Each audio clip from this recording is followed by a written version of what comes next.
I almost think that word is being misused because it implies like all probability. Mhm. And we're using it to try to pursue exactitude. And I think that's the fault of analytics. Yeah. Because there's so much context to every single moment, which is being measured in a very arbitrary way and then aggregated along Mhm. arbitrary lines, and then it's analyzed. And by the time it's being analyzed, all the context is gone. Yeah. Um, so that's why I think it's important to watch football under the influence of psychedelics. Drugs. Yeah. Not just drugs, but psychedelics.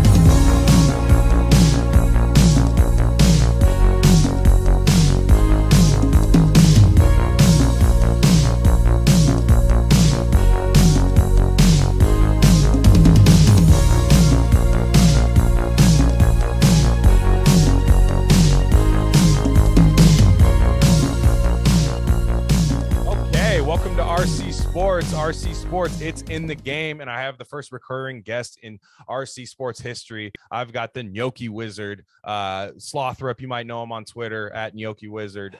Definitely. What's up, guys? Yeah, definitely. He's been football posting more, which I do like. Love his other stuff too. So if you want to go check that out too, I don't know. I'm thinking because we're at the halfway. We're 17 week season. We're at the halfway point now. Oh yeah.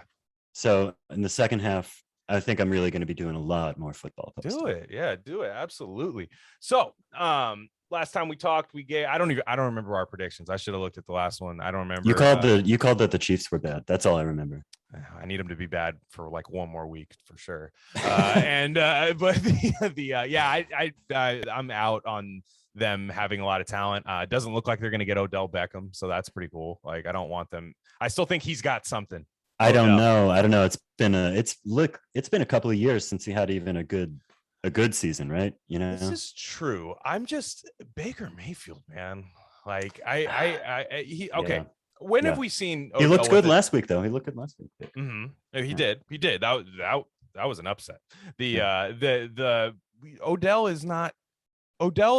has never had like, and I say as a top flight receiver, you shouldn't need a top flight quarterback, but I'd like to see him with one. Like, because you see Terry McLaurin is in Washington. He has Taylor Heineke, and he gets 100 yards a game. Like, and he's what, year 2, year 3 in the NFL. Like, he's unbelievable. But like Odell, I'd love to see him with just that like top flight quarterback. I hope he goes to Green Bay, just because I think that would be kind of fun. That would be a good fucking coup for the bad guys. Yeah, that would be awesome. Coup for the bad guys, and he doesn't have to be the number one receiver there, which is nice. Like, he would just be Devontae Adams draws. That's a really coverage.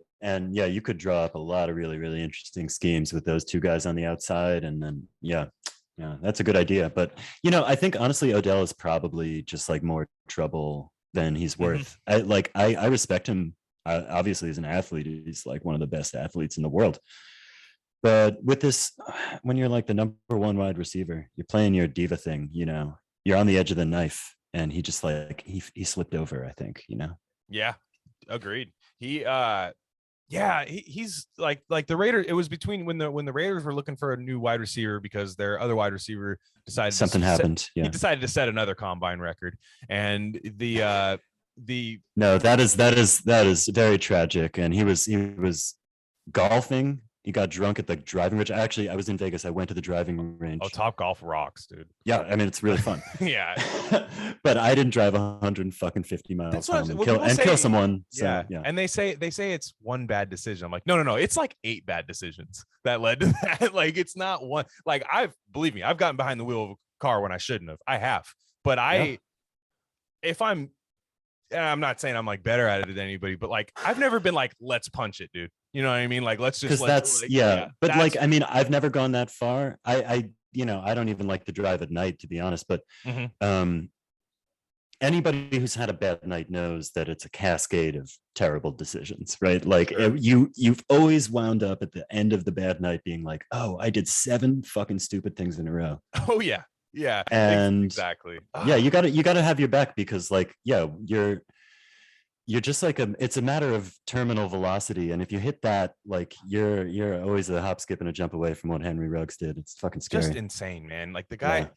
And for me being such a fan, it's like the guy was really like starting to make some moves as a player. I was like, okay, like incredible player, really just starting to become that deep threat. Like just, oh my God, this is working out perfectly. And then, so that they end up getting Deshaun Jackson, who is definitely like, that's what Henry Ruggs was trying to be. However, Henry, Deshaun Jackson is 34 and does not have the same burst that he did in the past. I think he can still get open deep, like here and there, like he was with the Rams, but the Rams, Van Jefferson started rising a little bit, and they didn't need to keep him around. You know what I'm thinking? It's actually it's going to work out, like, because like Waller is showing himself to be like one of the best players in the league, like on either side of the ball. Darren Waller is one of the best players in the league. It's very, very difficult to guard.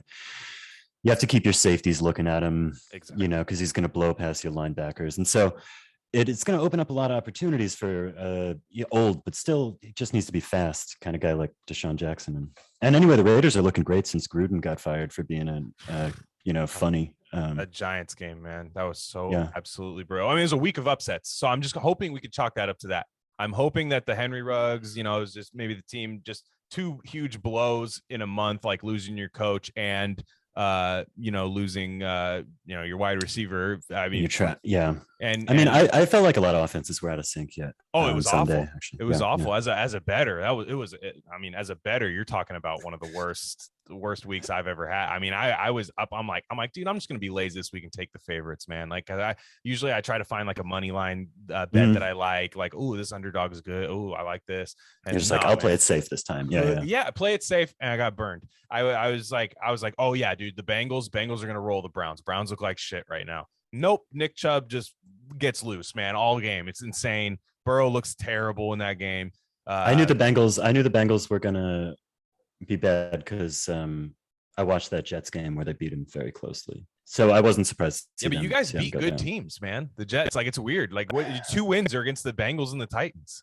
I didn't get to watch the Titans game. So I don't know how they won. I don't know how they won. It's very mysterious to me. Yeah, they were good that game, and it's just weird. They just knock out those like good. Like I just think they're the bad. They're like a bad team, but they're scary. Like just, so okay. So let's look. We're talking Jets. Let's talk Jets right now, real quick, because there's a lot going on in Jets world. After the Bengals, when you thought that they were kind of going to be decent, and they got blown out by the Colts, just absolutely blown away. And I think they gave up. That was a start to my bad week, by the way. Was going actually Jets plus 10.5. I thought it was a lock with Mike White, but then he got my buddy at the bar where I'm staying, he bet the Jets to cover and the over, and he almost got that cover on the back end. But I know they turned it over in that red zone on a tip ball. I was like, no. I was like, it would have been legendary. Josh Johnson, 100-year-old Josh Johnson backdoor cover. Yeah, I mean, what is he even doing in there? But hey, we got Flacco on the bench. What's going on? But listen, Mike White, this guy is actually a really impressive quarterback. Sure. Like if you go back and watch him when he was at Western Kentucky as a before he got drafted, like he's a stud. He's playing the spread offense, like that 7-on-7 game. He's playing it as well as anybody else. And then he's just been on the Jets practice squad since the Cowboys cut him for like 4 years. He shows up and he's decisive, he's accurate, and fucking the team plays really really high level around him. It's really interesting to watch. And then last week against the Bengals, against the Colts, the Jets gave up in the first half, I think it was like 7 yards before contact, like per play. So they were just like had guys running free, and they just looked terrible all of a sudden, just like so who knows what's going on. But if Mike White plays that game, maybe they win, because he's a very, very important. It was 7-7 when he went out. He got hurt on the touchdown pass, I thought, in that game. He was moving the ball. The team was playing. He's a confident field general, and I'm very excited as a Jets fan to have a thanks for letting me go on that. Thanks for letting me spit on the Jets. Do you have 2 quarterbacks now? I mean, hey, Zach Wilson, you gotta, got 2.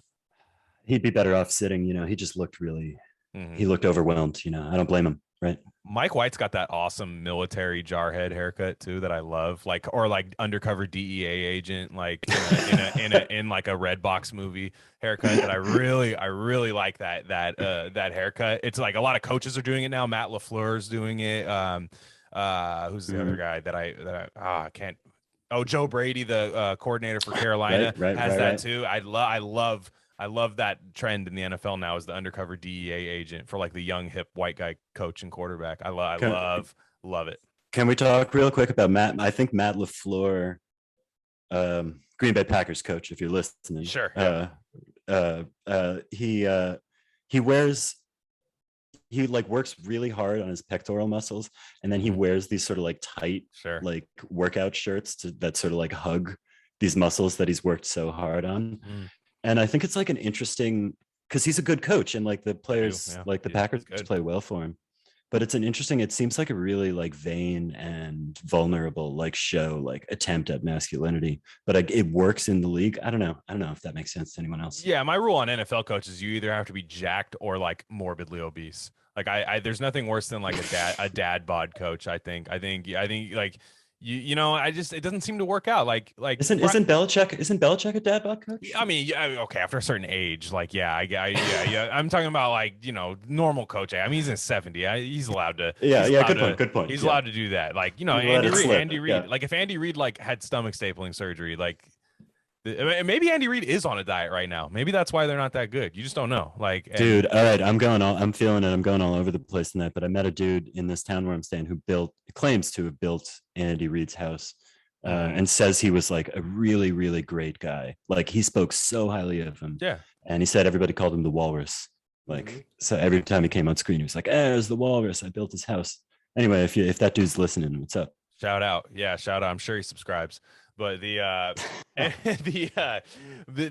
so yeah, that's my theory on coaches. I think you have to be like that, like Brian Flores for Miami, like that. Like he's I don't know how good he is, but holy shit, dude, that is an imposing man when you look at him. He's like I wouldn't want to get into a fight with him. No.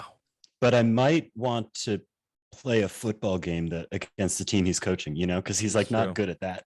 Like, yeah, it's that team should be good, but they're not. They're just Tua. Yeah, it's true. Yeah. It's true. I mean, Jacoby Brissett just. I know it's Houston. Houston's probably the worst team in the league. I think. Yeah, I think so. Do you think they're worse than Detroit? Do you think Houston's worse than Detroit? Ooh, no, Detroit's really bad. But Detroit has a few battles on their resume. Like they've battled a couple times. Like they had. That's true. And what's the back they got? DeAndre Swift. He can awesome. Fucking play. He's awesome. And you know, I think they have like a decent offensive line. I mean, they just have a bad like Jared Goff with no wide receivers. I want no part of. Jared Goff is losing like so much just like esteem around the league every single week. He can't win a game because it's like, yeah, all right, you made it to the Super Bowl when you had, you know, the Rams spending $500 million on everybody. It's like put him on a team that like you say, they have some players, they have some pieces around there, and they fight hard and they can't win a game. It's ugly. Yeah, I would rather be like, if I was on a team for the next 5 years where it's like, okay, I as a player, I'd rather be on the Lions, like personally, just like because I think the coach is going to fight for you. He coaches like a coach that like is trying so hard not to go 0-17 because he'll do fake punts against the Rams. They were in the Rams game. He tried he did 2 fake punts against them. He did a fake field goal in another game. Like he's like really trying to. Okay, so I want to talk about that Rams because they did, the special teams was incredible. They pulled off 2 fake punts in the first half and an onside kick, right? Absolutely awesome fucking coaching decisions, but they couldn't get it in the end zone, in the red zone. They were in the red zone. No. I don't remember the stats. I'm not going to look them, but they were in there like 4 or 5 times. They didn't even get into the end zone once. Awful. And that's why they lost the game. So I think like, well, that was an impressive effort. You know, I don't know how much credit to give the coaching or the team or the organization if they're not converting, you know, in those high leverage plays, right? Absolutely. No, yeah. Well, I just got to see Dan Campbell. They have 2 first-round picks for the next 2 years, which right. You know, we'll see how they use them. But it looks like, you know, some of the guys they picked this year, Penei Sewell, they look like decent players. So we'll see. It looks like they're on the right path. I think it's funny. I didn't realize they have Dan Campbell as their head coach, and he's absolute alpha male. And then you look at their I think it's their GM, or he's somewhere high in the facility, and it's Chris Spielman, old linebacker. And I saw that actually just a couple of weeks ago. Chad too, man. Like, it's like he looked like that is like they should just wear army fatigue all day. It's a good point. Like that's an organization top to bottom that like players are going to like respect. Absolutely. Even if the quarterback is just like some like fancy dude that they traded for to get some picks. Like, he's a lame duck. I mean, we always knew what they did in that trade was actually a genius trade for Detroit, because they were never going to win with Stafford. I mean, not for the rest of Stafford. They get rid of Stafford. They take on a bad contract, right? So it was NBA. It was almost an NBA style trade where you take on the bad contract, get the picks that you need.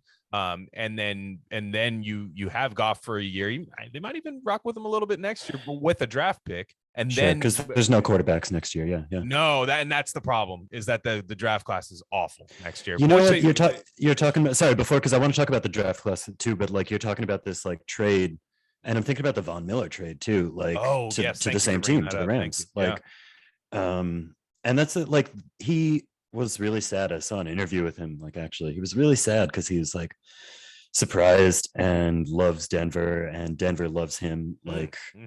All of Colorado loves Von Miller. A machine out there, man. Yeah. They love his name. He's got a cool name, and he's a great player. He's so cool. If you hear him interviewed, he's like one of the nicest guys, and he's like really funny and stuff. Like, he's really good stuff. Go ahead. He's one of those figures that like in an entire region like really embraced. And I think the Broncos did right by him to give him a chance, because like they look all right. Actually, I think they look all right. That's interesting. Yeah, but they kind of know that Bridgewater's not gonna carry them to the Super Bowl. They're building still. Like, I think it was a respectful move.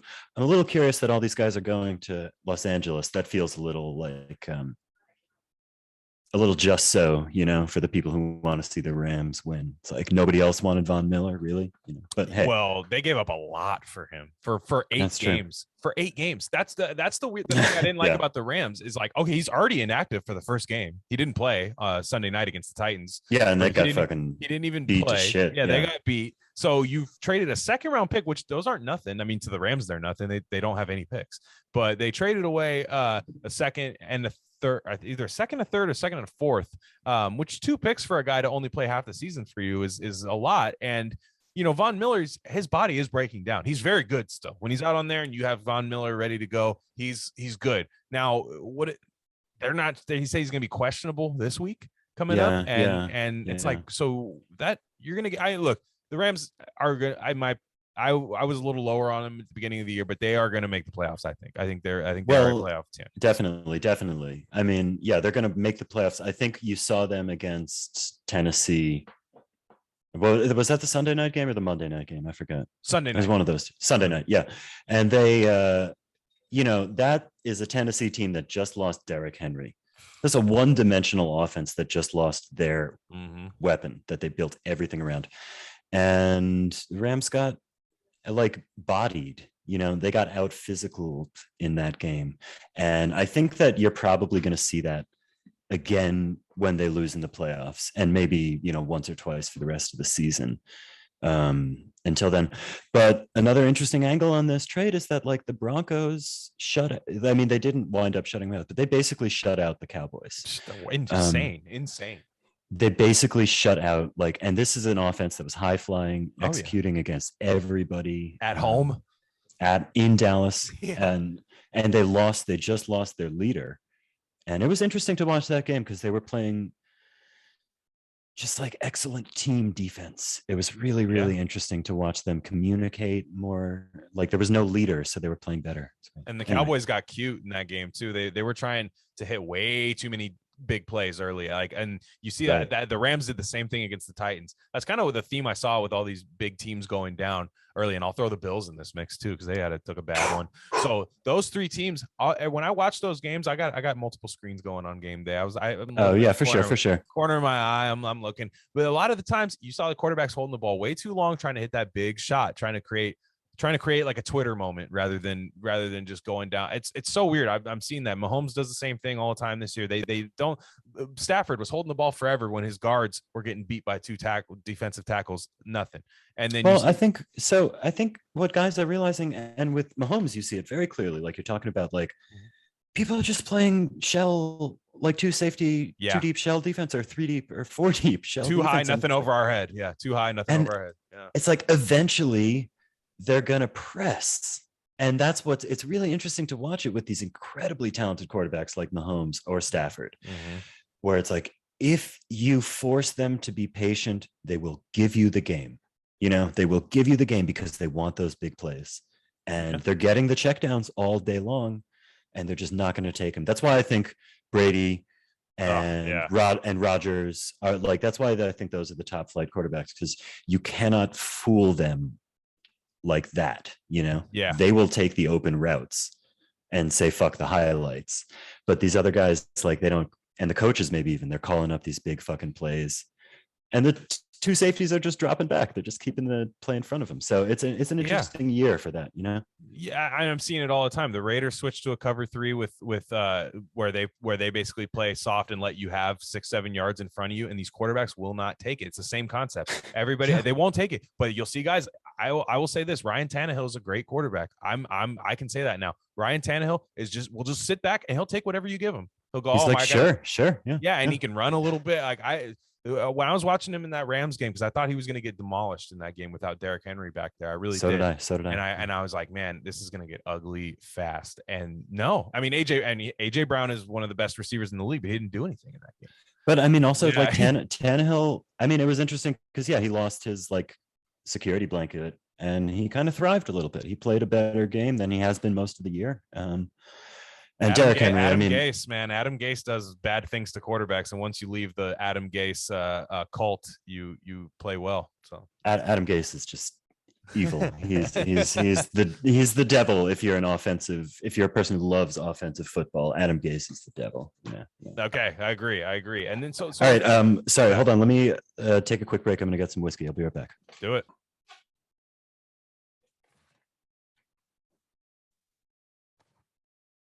All right, are we live? Yes, we are. And I was going to pause it, but I love the sound of glasses being refilled on podcasts. Like, that's great. I absolutely love it. Yeah. So I was really excited to hear that. I was like, oh, I got to get that in there. So that was good. I was going to ask you to cut this, but now I'm going to ask you to leave it in, because I don't want any transgression bonds in my life.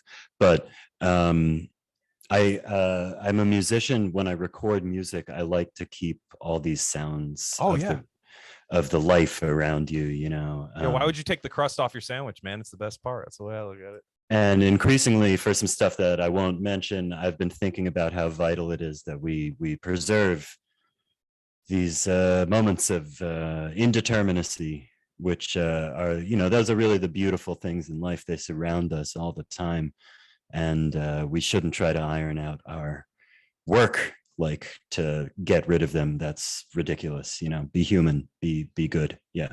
Anyway, sorry. That was wonderful. I 100% agree. I like for the shit to sound real. Like I could edit his videos and have it be like all these Zoom like jump cuts and stuff. And I hate that. I hate the YouTuber jump cut thing. Like, I'm just not my generation. That's a generation ahead of me. I don't have that brain that enjoys that. So it's just like, what are you trying to say? Say it. Yeah, I like conversation. I like just like a conversation. Like I listen to a lot of podcasts that are in my ear, and I love when it's just like, it's like, oh man, that was 10 minutes of nothing, but I enjoyed it. You know what I mean? Like it was good. And then all of a sudden, oh my God, I'm laughing my ass off, So anyways, all right. Okay. AFC right now. AFC is insane. AFC. Oh yeah. What do you think?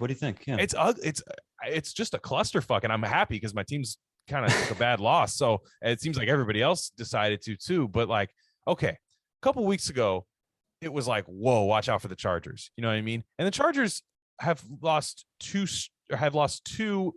bad ones. They lost to the Ravens, and then they lost to, and I cannot remember who they lost. The Patriots. Yeah, the Patriots beat them. That was a close game. That was a good game. Yeah, but Herbert he had a really rough game that game, and then all of a sudden, they really had to go down to the wire with Philly, who I don't know how good Philly is. I'm not a huge Philly guy. So They're these guys. They don't look great. I mean, they look good. They're probably going to be in the mix. Herbert, it's an interesting because like you've obviously seen him play at an elite level this year. You've seen that, but you've also seen him play like beneath that. And I think that their run defense is so soft. Oh, it's awful. And I just like maybe they'll sneak into the playoffs, but I don't see them making any noise in there. Yeah. So you have teams like that. I mean, a couple of weeks ago, you would have said, "Wow, that's a very ascendant team. It's their division. It's there." I still think that they're very much going to be down to the wire in that division. But then you have teams like the Chiefs. Everybody's waiting for the Chiefs to wake up. I think it's going to happen. I just don't know. I think they might dig themselves too deep of a hole before it does. They're not even in a hole now, though. That's the problem that the rest of the division has. It's like if anybody had broken out, if the Chargers had won a couple of those games and they had broken up a lead, then the Chiefs need to excel. But right now the Chiefs need to be like 2-3 games over 500 the rest of the year, and they'll sneak in, you know. And they should have lost to Green Bay if you know, certain rules weren't in there. But also wasn't there was a dude who didn't turn around, a cornerback at the end who didn't turn around. Oh no, fuck that. That was the Arizona game. Sorry, that was the Arizona Green Bay game. Sorry, I got confused. Yeah. Oh yeah. The AJ Green. Yeah. Classic. Yeah. And then so anyways, you have that in the AFC. You have Baltimore, who I think Baltimore is good. They eked it out against Minnesota. That's just the way they win. Everything about them is electric and crazy, and just like hitting Nos on like the Fast and the Furious car. That's just how they play. You might not to call back to a thing earlier. You might crash into somebody going really fast when you play that style, or you might hit the finish line and blow a team out of the water. It happens. You have the team like that. Pittsburgh out of nowhere is really starting to put together some good games. I don't know how much serious I take them, but they are 5-3. No, I mean they're 5-3, and again, nobody's running. I mean, well, Baltimore's 6-2, but they still haven't run away with. No, and they haven't played each other yet. So, can I talk about Baltimore for a little bit? I'm very, very interested in this team. So a long time ago, I think I posted about this on Twitter, but nobody ever reads my shit, I feel like. But like, I went to a game. A buddy of mine had tickets to the Jets game. It was the Jets Niners. I'm not remembering exactly what year it was, but it was the year before they went to the Super Bowl. Okay. So that would have been that. So you're saying the year before they went to the Ravens Super Bowl, or the? Yeah, I think so. Okay, it was like Rex Ryan Jets, probably like Jim 2011, Harbaugh. 2012, around that time. Or John Harbaugh, or whichever one I forget. But like, so at this game, Rex Ryan plays this, heavy like 4-6 bear like run defense style. Like he knows how to stop the run. He's a jackass and he's a clown, but he knows how to stop the run. Linebackers all day. Yep. Just like swarming. He's great run defense, like mind. And Greg Roman was the offensive coordinator, who's now the OC for Baltimore. Oh yeah. He was the offensive coordinator for the Niners. And Alex Smith was the quarterback of that team. But what they started doing at this game, which I was there, I saw it with my own eyes. They were rotating in Colin Kaepernick for the first time and running this it was like a weird little option scheme. Yeah. I had never really seen it at the pro level. It looked like a more evolved version of the old style of football. It was like Army Navy football, but with legit pros. Like, whoa. With legit pro athletes and enough wrinkles that the defense was just, and they ran, I think they shut out the Jets 34-0 or something. They ran for like 280 yards, something like that. And I think that Greg Roman has been building a style of football. I don't know about his history before that very much, but like now with Jackson, Lamar Jackson can throw down the field accurately. His like yards per attempt is like one of the highest in the league this year all of a sudden, and he can run this option like downhill. Like you have no idea. It's like every play is an RPO. Yeah, and you can go like bubble screen down the field, handoff, quarterback outside on every snap. And you have a quarterback that's good enough to do it. And like this fucking fullback who's like 310 pounds and can run out like a tight end card. So I think that Baltimore has if they're in rhythm, I think they have an unstoppable offense right now. If they're healthy and in rhythm, I think they're the best offense maybe in the league. But everybody's seen them look bad. So we all don't want to say that, but that's what I think, you know? Yeah, it's funny because every time you're ready to be like, oh my God, this is unstoppable, they just lay an absolute egg. And that's Right. that's just the way it is. I mean, that is a Greg Roman thing. That happened with the Niners with Kaepernick too a few times. Totally. Where you'd be like, oh my God, they're running for 200, throwing for 200. And it's just, and their defense is playing real well. But then sometimes, you know, Greg Roman, that offense, I think he gets a little too cute sometimes, and gets a little, I mean, which I would too if I had that at my disposal. I'm actually looking at the history of Greg Roman. I didn't realize he was a tight ends coach at Stanford and then came over with Harbaugh to the Niners. So that makes wow, a tight ends coach. Interesting. Yeah, those guys. Yeah, they. I mean, he went right over. I mean, Dan Campbell got a job. You know, right? Tight ends coach, Dan Campbell. I think you're absolutely right. I think he can get too cute. In the red zone, especially in the red zone. It lost its fucking Super Bowl because of it. He can get overconfident in his sort of like cleverness. And I do think that the basic scheme he's drawn up is like fundamentally sound in the modern NFL, and the physical abilities of the men who are on the team now are like such that I think it could work. I could see it working, you know, very smoothly. Sure. No, and you're right. They're definitely, you know, even though I can say that, like, even though I agree with you, I bet you they have the best offense in the NFL. It looks like Rashad Bateman's going to start really becoming a big part of that offense. I think they're getting Sammy Watkins back. He's a nice down the field threat when he's healthy.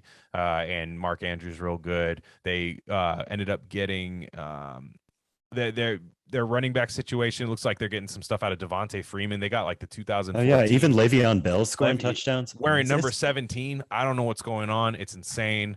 It's wild. But then you have them, and then like the team I thought for a long time were the Bills. I'm like, oh man, the Bills, they look great, and I think the Patriots are going to win these. Patriots are going to win these. Yeah, they're coming. They're coming. They're already there. They're already there. I said it on one of our preseason things I was talking about. I said, dude, watch out for this damn Patriots. I like Mac Jones. I'm going to say it. I like Mac. We said it, I think last time you were on here. I like Mac Jones. Yeah, I think we were talking about Mac Jones was like and Belichick has found his smart white quarterback with a doughy body. With a doughy body. And he did an experimental year with an elite athlete who was black taking snaps. That's a good point. Didn't work. He didn't he wants that. You know, he wants that to be the thing too. Like he's like, I wish this could be my thing, but it's not. He was gonna try it out. He took it for a spin, and then he was like, you know what? Give me a fucking. Because he watches that Josh McDaniels, Tim Tebow like 6-game stretch where like he's like, why can't we have this? Oh, and, you know, that might have been it actually. That's I guarantee you it is. I guarantee you it is. But yeah, sorry. Go out. You're with your Mac Jones. Oh no, I mean, you're right. The Bills are well, you know, their defense is good. It's good. Yeah. They're even not this done. Yeah, they're good. Even this game that they lost last week where they looked so bad. Everybody's focusing on how bad Allen looked, but their defense kept them in the game the whole time. So I think they're not going to be out of a lot of games. Yeah. Allen is so funny because he's another guy when he's bad. Oh, it's unwatchable. Like it's so bad. It's like, and he does I remember. Do you remember the game? I want to say it was a Thanksgiving game, Allen's rookie year, where he played Dallas, and he's running, and like he did the dumbest pitch back. I don't know if that was. I think that was the Dallas game on Thanksgiving. He just like pitched it backwards, like I'm Josh Allen, welcome to Jackass, and he just pitched it back behind him for no reason. And I'm like, what do you?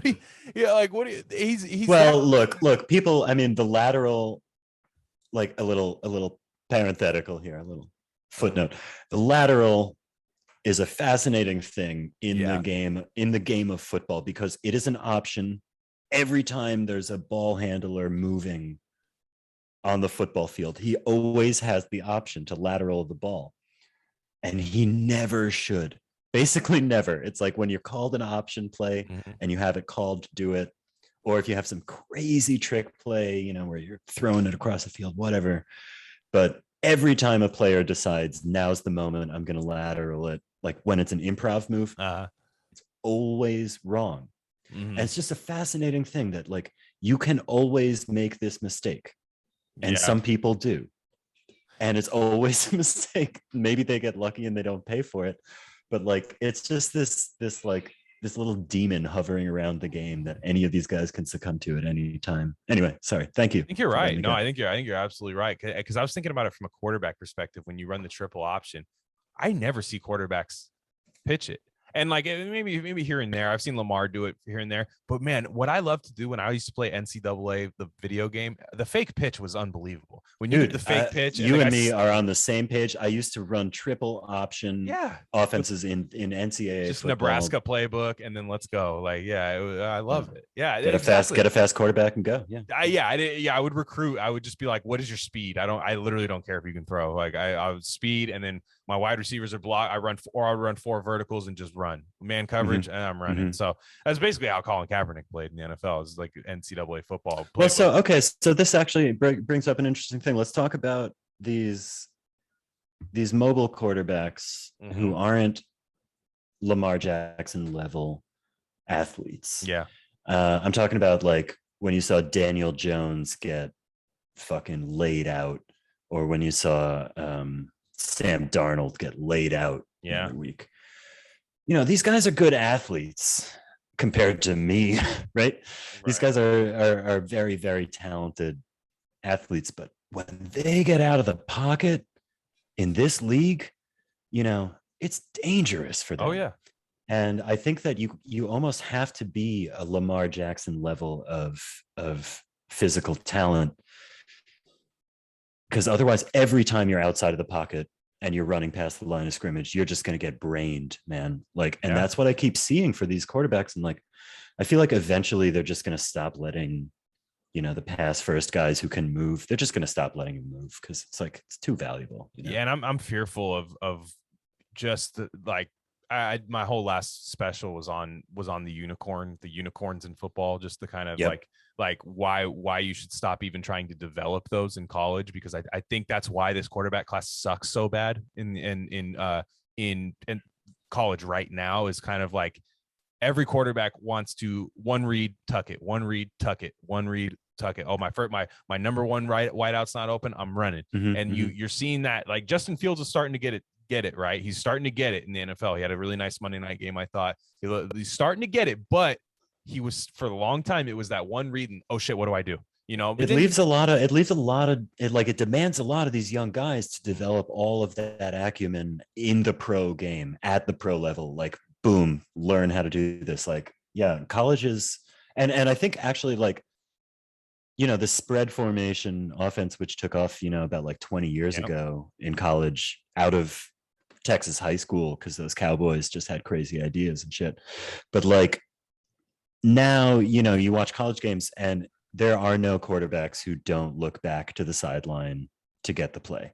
Like they line up, they fake the snap, then they look back over to the sideline and the play is called.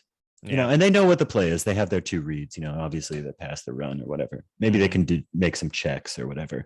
But these college quarterbacks, like, they're not making intellectual decisions on the field. Right. Their physical abilities are being you know, like, utilized, but they aren't being allowed to develop the mental skills to read the field and to read defenses pre-snap. I think coaches are better at it than quarterbacks. Oh, sure. Yeah.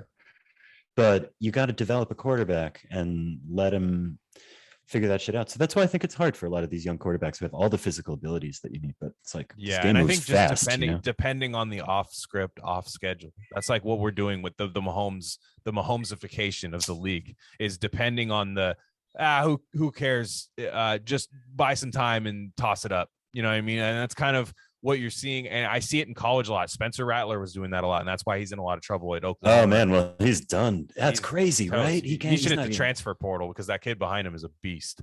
So he's a great player, and Rattler looked bad all year. I would be surprised if he got drafted at this point. He's got to stay. He's gonna have to stay another year. Because I don't think he's a senior, so I think he can. If he's just gonna have to stay another year. He's in trouble. What's he gonna go? He's gonna go to like Boise State and play like shit. He looked so bad, and like he looked rattled.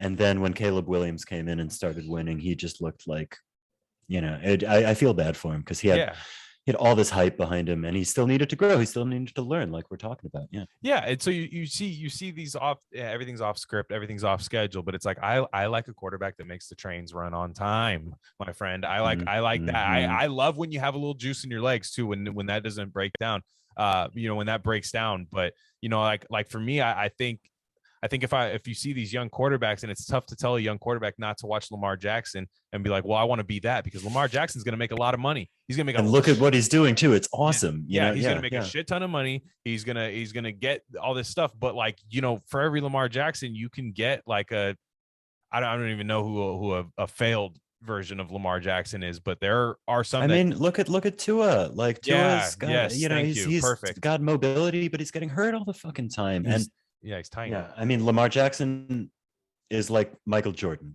We get used to seeing these elite, like physical, like accomplishments from these incredible athletes. But like Lamar Jackson is, once or twice in a generation talent, just like in terms of what he can do with his body. Other quarterbacks can look at it and admire it, but like unless you have those skills, you better watch out, because once you get out of the pocket, they're going to hit you, man. That's what they do. Yeah, exactly. So last thing in the AFC, and then we'll move to the NFC and wrap it up. But the AFC, dude, it's such a shame Derrick Henry got hurt. I'm not saying that as a fantasy owner of Derrick Henry. I'm saying this as a viewer of the NFL, because that I would have pushed back on your Ravens being the best offense in the NFL, because I would have said it was Tennessee, honestly. Oh, they definitely looked it too. They definitely. Because I love a team, because you'd see them go to Buffalo or play Buffalo, and they were at home, and they would just be like, you know what? I don't think you can out physical us. Okay, they couldn't. You know what I mean? They'd beat. Was that the game where Henry had that like 76-yard run or something, where he just like burst up the middle? And they were getting killed, and he went crazy. He had like 3 touchdowns in that game, and then they had the Allen tried to sneak it by the goal line, and the lineman fell down. Right. And it was a edge of the knife game, right? Yeah. Great. It was a Monday. I believe it was a Monday night game. And you have that, and like the Bills, like I thought they were going to have a great offense, but like I swear to God, man, I don't know if running backs matter all that much, like individual running backs anymore, but unless you have Derrick Henry. Yeah. But running game matters. Like you have to have a running game. You have to have an ability to put a back there that can get you 100 yards, because like the Bills don't have that. Yeah, I mean, I think we especially as a person, like I played sports growing up, and I never played football growing up. And so I watched this game. I've loved it my whole life. But as a person who's never played the game, I think that there's a lot going on up front on the offensive line that sort of determines like what opportunities these backs are going to have. And there's stuff going on the defensive front that, and it's these subtle things like, oh, he blocked your right shoulder and you like swung under his arm and swept him off of you. So it's like this very hard stuff to observe. But like when you're talking about rushing yards or whatever, unless you're looking at a guy like Derrick Henry or Emmitt Smith, and I think they're probably like it's like them and Barry Sanders, like the best running backs ever. Yeah, unless you're talking about that, it's this team effort to get, 5 yards instead of 3, and it's a lot of subtle shit happening in there that we boil it down to stats and we think we see it, but it's hard to see, Yeah, I agree. And so one thing I like in that, here's another theory I have. I tweeted about this, and I got kind of like made fun of, because they thought I was joking when I said this, but I'm not. I actually believe, and I think there's some analytics to back me up. I'm kind of whatever on analytics, but I think sometimes they exist and they're valid. But they deserve their own safe space in the league. The lived experience of analytics is valid. I'm just nonetheless. But you have the Titans, they don't have Derrick Henry. But what I believe is, like, I think what coaches are starting to learn, at least the smart ones, is that you don't establish the run. You can establish the run through play action. Remember for many years, the smart football guy thing was, well, you got to have a good run game to run play action. I actually disagree. I believe that if you play action, it helps your run game, because if every time the quarterback drops back and looks like he's going to hand off, you can't just crash towards the running back. You're like, oh shit, this might be a play action. But then that lightens up the box, right? You got. I'd love to look at that. Mm-hmm. Like you could correlate like who's running play action percentage of their snaps. And there's definitely the numbers yards, and compare that to yards per attempt team, on the ground. It would be very interesting to see. But like obviously that. So again, we're talking about statistics now. I'm sorry. Am I going too far off no, course here? I don't care. I just like to have a good conversation. I really don't care. So if we talk about like statistics, I almost think that word is being misused because it implies like all probability, and we're using it to try to pursue exactitude. And I think that's the fault of analytics. Yeah. Because there's so much context to every single moment, which is being measured in a very arbitrary way and then aggregated along arbitrary lines, and then it's analyzed. And by the time it's being analyzed, all the context is gone. Yeah.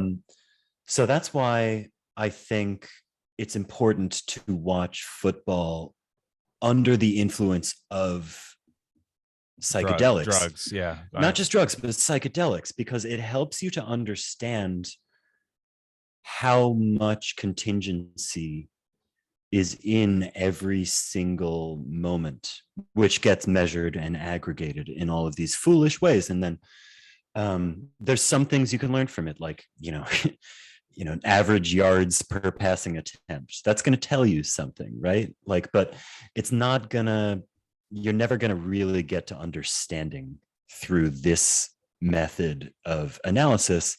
And I think that connects to the broader societal issue of data being the new idol. And it's just like, it's not the path to truth. Well, we on Rare Candy, we interviewed the episode's not out yet, but we interviewed somebody that said data is the new oil, and I was like, holy shit. Yeah. I think data is the new tulip. Tulip. The tulip like craze, or suddenly tulips were really valuable. It was like one of the biggest. I see what you mean. Yeah, one of the earliest asset bubbles, but it had no actual value. Yeah, I see what you mean. Yeah. Okay, so 100%. I think the data has value from the perspective of the surveillance state. Yeah. But I don't know if the data has any value monetarily in commerce. I think that's just a lie. Anyway, football, man. No, you do have me thinking it would be incredible to start like a PFF analytic company, but with just psychedelics. Like what I mean? Like it's like we do exactly the same thing as these things, but we're just all on acid, and you can compare the two. It's a control group and not. Oh my god, I would love instead that. of like a points score for every player, you have some sort of non-standardized rating system. Yeah. You're just like, look, man, you just gotta trust me on this one. like there's no number. I feel like this player has the spirit of a brown elephant, slow and wise, but weak in certain ways. Right. That kind of PFF. That's what I want. This defensive tackles pineal gland is too calcified, so I believe we should run right at him all game. But I can tell you which quarterbacks are cowards and which ones are not. Yes, dude, I see it. That would be so sick. All of a sudden, you just see some guy with a hood on, like a tie-dye hood on in the corner, and they're like, and that Joe Buck's like, let's go down over there, and you're gonna see this guy down here. He is gonna be in Andy Reid's ear all game, and he. I would love that. So no, Mahomes is still brave, but there are difficulties within the organization. Yes. That would be awesome. Just speaking in code. The okay, NFC. All right, NFC. So the AFC is a clusterfuck. We've surmised that. The NFC is top heavy, I would say, right? Looks that way. Yeah, top heavy. I think Green Bay's really good. I mean, Green Bay's they might let Aaron Rodgers play. Fauci might break the shackles on him. I'd love to see him win right now. He's my new hero. Yeah, of course, for no apparent reason. I love him. And I can't believe they're testing these fucking guys. It's like, look at him. He's fine. Look at him. He's fine. Anyway, that was my whole thing. I'm like, everybody's making fun of him and stuff, and I'm like, he's literally doing a full hour-long interview with Pat McAfee laughing. I'm like, so this this whole time you should be learning this. Like that's what you're like a real normal person's take would be like. Oh yeah, he looks like he could play. Like yeah, maybe he's feels just like old. he's just like chilling in his man cave, Yeah. like basement, whatever. Like Do you think his he like laughed? Do you normie think he thing. laughed that whole game watching Jordan Love throw interceptions and throw? Oh bad? yeah, I mean they wasted a first round pick just on pissing him off. Thank you and for saying that. Yes. oh, okay, so I got a credit. I think Mike Drew. Let me look up his keep talking, but I'm gonna look it up because I got that from a dude. Yeah, exactly. Packers fan. And the Packers have been doing that. The Packers have been like, let's draft a running back and see what he says. Let's draft another running back and see what he says. No wide receivers except for Devontae Adams. Like it's like they're trying to put him behind the eight ball intentionally. Who is it? All right, it's at Mike Drew What, WHAT, at Mike Drew What. He's an interesting guy, smart guy, good-hearted, intelligent, sincere person, and a Wisconsinite Packers fan. Yeah. Anyway, I like that account. Good. Yeah. So you're right. So the Packers look really good. I think they look really good. They're gonna win that division. Man, fucking Minnesota, man. Minnesota has like 4 wins they left on the table, and they should be like sneaky. Yeah. Yeah, but they could be like a game behind the Packers with 2 still to play against them, but they've lost. They lost the one where the guy missed like the 32-yarder, which in classic Blair Walsh fashion. I think that was at the beginning of the year against the Cardinals. Then they lost. They lost to the Ravens last week, and then they had another one where they lost to the Cowboys on Sunday Night Football with Cooper Rush. You know what I mean? Yeah. Okay. So that was really like you're kind of gonna have to give up on them. I remember that Cooper Rush game because it was like you're supposed to beat this team. You're at home. And they didn't have Tyron Smith either. Like it was like they didn't have anybody. Like Michael Gallup still out. Yeah. And like, let's be real. Zeke is a great player, but he's not as explosive as he used to be. No. Ezekiel Elliott has lost a step with all these hits. And it's like they should have won that game. They just didn't. So yeah, that's ugly. So then they're okay. The Packers are going to run away with that division now. The Bears are having some fun, but it's Green Bay's. Green Bay's division. Okay, now going Dallas. Oh, go west. Go west. We'll go west here. The West. The Rams are good.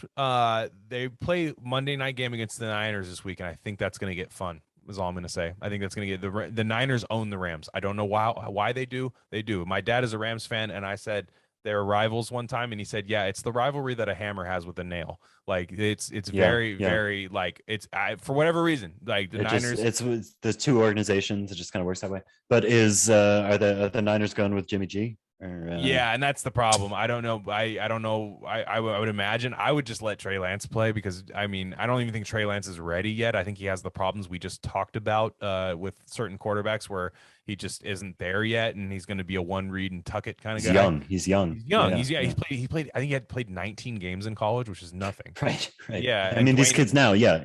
Dwayne Haskins had that issue coming out in Ohio State. Like he only played like 15 games in college. But so Jimmy Garoppolo, just to bring it back, like what his college was Eastern Illinois or Northern Illinois. It was one of the directional Illinois. Eastern Illinois. Yeah. Compass, Illinois. Yeah. I love Compass schools. I love it. But so they're a Division II team, and he you're seeing this a little bit more like Josh Allen is like that was Mountain West Conference, Wyoming, but it's Carson Wentz. These guys, Carson Wentz, there are more and more guys who are coming from not the elite college programs, and they're not, Tom Brady, they're not the best player in the league, but they are capable. They're proficient quarterbacks because they have that game experience. They have that ability to read defenses pre-snap, which the younger quarterbacks that come out of Ohio State now, they don't have. No. So I think that it could be interesting to see what happens with Jimmy against the Rams. I think the Rams are going to win. Yeah, the Rams. They're going to win yards. They give up yards on the ground. A lot of teams do now. They don't care about stopping the run much anymore. Like they'll give up 5 yards a clip and win. But totally. But that's how the Niners beat the Rams every time. Is they blow them off the ball and run, and then they get the quarterback to turn the ball over here and there. I think it's just going to get interesting. I don't know what the spread is in that game, but I would like if it's like If it's Rams by more than a touchdown, if they're giving the Rams too much, if they're giving the Rams more than a touchdown, if it's like 7.5, I'm actually very curious of what it is right now. But if it's more than that, I kind of like, it's Monday Night Football too. I want to say, I haven't even looked at where this game's at. It's a home game. Santa Clara, Santa Clara. Okay, it's only Rams -4. Okay, that's not bad. But man, these guys make good lines. It's so hard. It's too good. It's like too you're good. right. -4 is exactly what you're telling me. Yeah, you know, because field goal would have been too, like, oh, only a field goal. Yeah, but yeah, 4 is. And you look it up, it's like it's the exact number that you were kind of had in mind. Yeah, they're good. These guys are good. So that with the Rams, the Cardinals though, I will say the Cardinals. Where is this run game coming from with the Cardinals? James Conner? I thought he was one of the worst running backs in the league over the last couple of years. I was like, this guy is so like running in mud. He just looked like he was running in mud. Like, is it raining? Like, he never looked fast. He trimmed up a little bit of weight, and he is just like, he looks like Walmart Derrick Henry, like for Arizona. And what I heard, one of my buddies who lives in Arizona told me what Arizona did was they drafted or signed the 2 biggest guards they could find. That was their thing. Yeah. They're like, I just want like 2 maulers, and then just run inside. But you spread everybody out with that air raid, and then you just run behind the 2 guards. You don't have to bring tight ends in there to block, which I'm like, that's genius. I'm not gonna lie. It's genius, but like this game is so fascinating because like that's what Big 12 football was 20 years ago. Absolutely. That was how they figured out how to run inside, was you spread everybody out, and they got that from high school coaches who came up with this idea 30 years ago. You know, so like the pro game, we think it's so advanced, but it's a trailer. You're such a Big 12 guy, by the way. I love that. I love the Big 12, man. Yeah. Love the Big 12. OK State still. You're going to have to come back on, and we're going to have to talk about Big 12 and why the Big 12 is going to die eventually and why that's bad. Do you want to do a whole like college at some point? College. Absolutely. Talk? Yeah. Right. We'll do that. Because I think they'll be Big 12 will be all right. Cincinnati's getting in, and that's a good point. That's a good Big point. 12 is a spirit force, and it's not going away just because Texas and Oklahoma are going to get their brains beat in by these SEC defenses. Absolutely. Big 12 is a spirit force. We should try out the psychedelic thing in the Big 12. Like, that should be where they try it out for like the rest of college, is the Big 12. I would love to see that. Just I used it for the pro game only. I haven't tried to use it for the college game yet because this is amateur shit. You have to try it out there though. You have to try it out there. The ethics are different because they're not getting paid. Oh no, just a guy that's getting paid like to do it. Like, he's your psychedelic analytic guy on the sideline. I'm telling you, try it out. Dude, that's me. I'm your psychedelic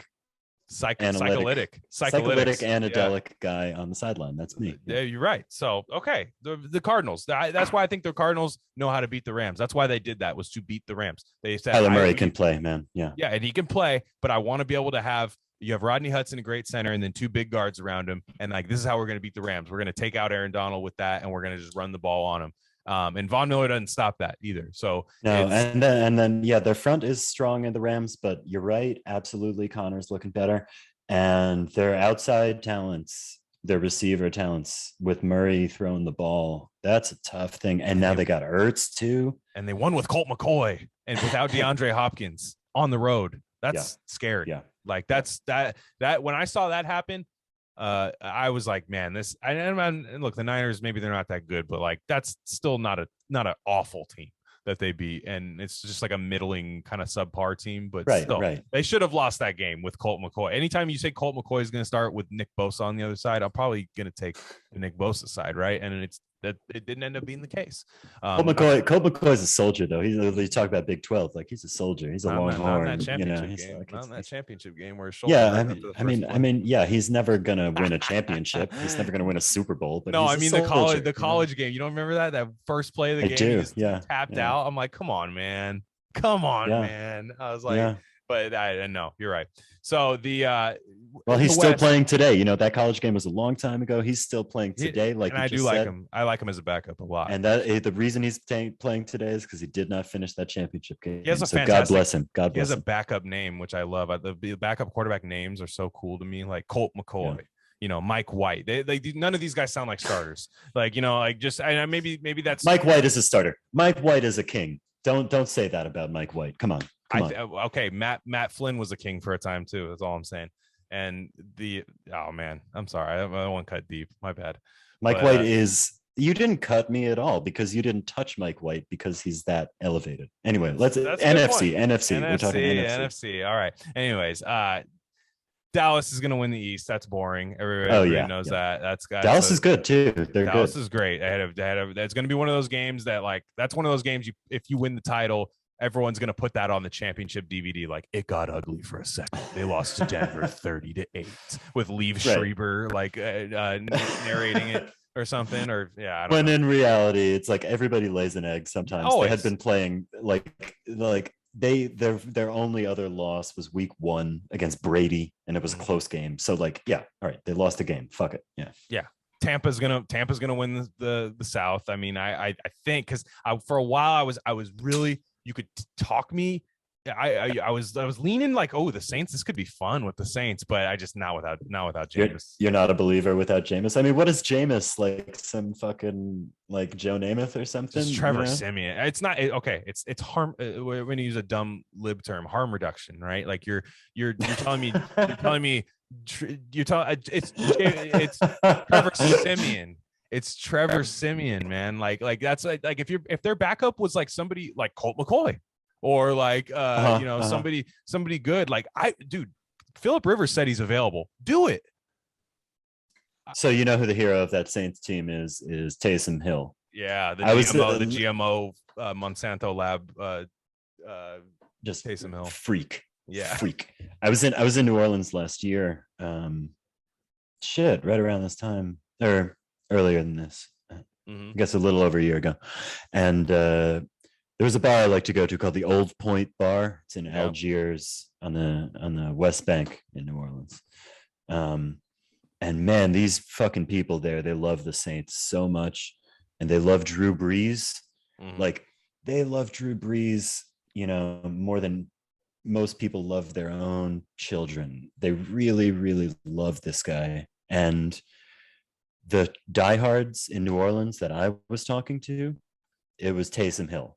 Wow. They liked Taysom Hill. They didn't like anybody else. They liked Taysom Hill because he's just like a hard-nosed like guy. He's not flashy, but he kind of wins sometimes, Yeah. So I think if they have a chance against the Bucs, which I they would don't, start him. Trevor Siemian does nothing for me. Like I would. Yeah. Okay. How about this? Tie it back into the theme of this episode. NCAA playbook. Taysom Hill, Alvin Kamara, triple option. Let's just run it all game. Unstoppable. You have no wide receivers. You have a good offensive line, and you have that. And you have Sean Payton. He's insane, which I love about Sean Payton. He'll do it. I don't know why they don't just do it. Like their defense is solid. They're good. But I just the Bucs, man.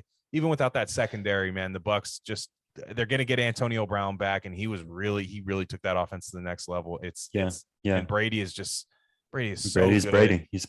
It's people are just like ruining him cryptocurrency wise. He's like, I saw him doing a Twitter Spaces with a cryptocurrency guy I follow, and I was like, oh, are they fucking like tanking his holdings or something? He bought the top of Bitcoin and did the laser eyes on his Avi, and it's like, what a loser. Like, it's funny, like he's only good at football. Like he's just like, he's so good at football. He's just a moron for a cryptocurrency. He bought Bitcoin at like 50K when it hit 50K, and then it like just tanked back down to like 22. He sold it all off. Like, yeah. I mean, it happens. I'm sure he's not. I'm sure he's not sweating it. No, it's just nice to see him fail at something. Like, I mean, it was like, if you remember, like at the beginning of COVID when we were starving for sports, and he did the golf against Peyton Manning and lost. Like, I do remember that. Yeah. In the rain, it was pissing rain in Florida, and like it was. I think it was Tiger was with Peyton and Phil Mickelson was with Brady, or what? I don't know, actually. Something like that for sure. Yeah. And I just remember I was like, it's so nice to see him like vulnerable and losing, and without that like insane like death gaze he has in his eyes when he's like in a 2-minute drive, like when he's zoned in. I mean, he kind of looks like Novak Djokovic, the tennis player. Yes, similar. Just like he's zoned in almost to a psychotic level, and then also that excellent at his game. Like, I really respect Tom Brady a lot. So good. But I think that something is happening, which I saw happen to the Jets when the Bucs D coordinator Todd Bowles was the Jets head coach. Right. Which is when the defense starts to lose talent from injury, and he's filling in with, second, third string guys, practice squad guys, his game plan seems to me that his game plan calls for very intelligent players on the field. Yeah. Oh yeah. I think I don't know enough about the game to understand the exact mechanics of it, but it seems to me that when he's working with guys who are newer to the game, he's not able to scale back the complexity of his defensive game plan. Right. And just say, like, go get him. He can't, because he's a very sophisticated defensive game planner. So I think that this is a significant problem for the Bucs, even though obviously Brady is going to keep, like, they're not going to be out of any game. They could win the Super Bowl with the worst defense in the league. They could win the Super Bowl because of Brady, but this is going to be a problem, down the line for that team. And it'll be interesting to see how they deal with it. Yeah.